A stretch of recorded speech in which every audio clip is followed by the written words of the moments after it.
بسم اللہ الرحمن الرحیم جزا اللہ ان محمد ما ہوا اہلہ۔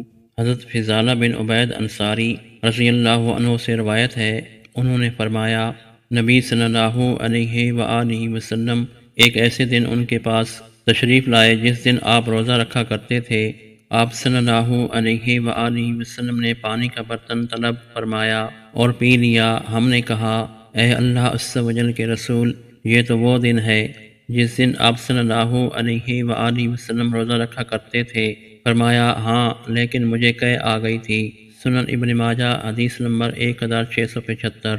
حضرت ابو ہریرہ رضی اللہ عنہ سے روایت ہے، نبی صلی اللہ علیہ وآلہ وسلم نے فرمایا جس کو خود بخود قے آ جائے اس پر قضا نہیں، اور جو قصداً قے کرے اس پر قضا ضروری ہے۔ سنن ابن ماجہ حدیث نمبر 1676۔